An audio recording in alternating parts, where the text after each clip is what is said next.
On raconte que Coryphéus se réveilla de son long sommeil et trouva que le monde avait mal tourné. Il lutta pour rétablir la magie et les ombres, pour s'élever en tant que Dieu et remettre les choses en ordre. Désormais, le ciel porte une cicatrice, témoin de ce qui aurait pu être notre histoire.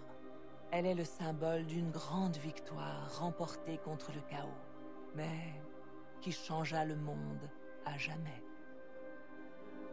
Considérez le puissant empire d'Orlaïs, dont le trône d'or fut conservé par l'impératrice Sélène.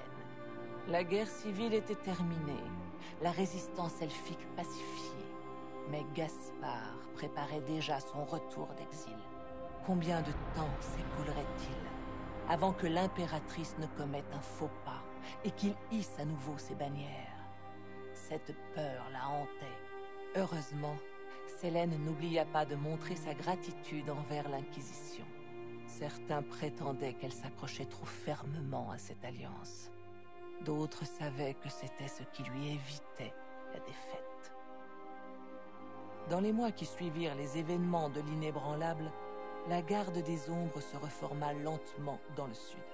Les gardes décidèrent de sortir de l'ombre et de rejoindre le reste de l'humanité dans son combat contre ses ennemis séculaires.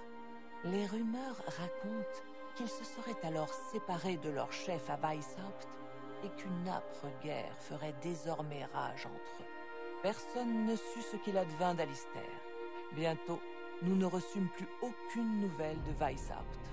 Ce silence soudain doit-il laisser soupçonner un conflit interne? Ou, pire encore...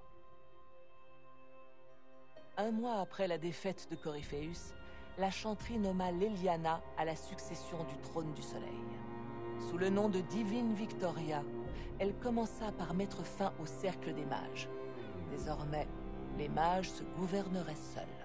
Elle ouvrit le clergé à d'autres races, déclara son soutien à l'Inquisition et dévoua la chanterie au principe de charité.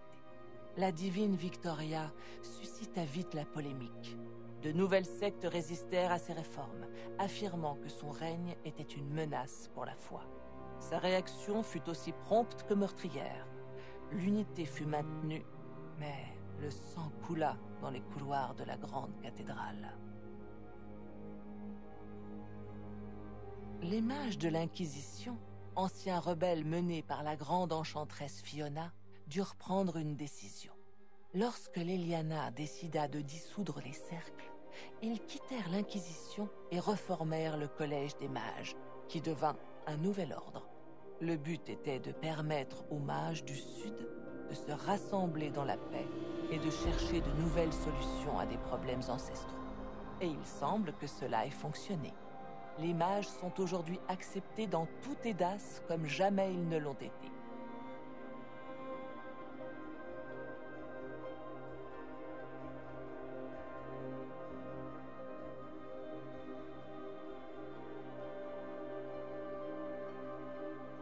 Et qu'en était-il de l'Inquisition elle-même? Elle avait des yeux et des oreilles dans tous les couloirs. Aucun secret ne lui échappait, et ce savoir devint l'essence même de sa puissance. Je quittai Force Céleste en sachant que sa puissance continuerait à croître. Pour beaucoup, l'Inquisiteur était un symbole à la tête du nouvel ordre du monde. Pour d'autres, il était devenu une cible. Tapis dans l'ombre, ils attendaient leur heure. Cette heure venue, l'Inquisition devrait se tenir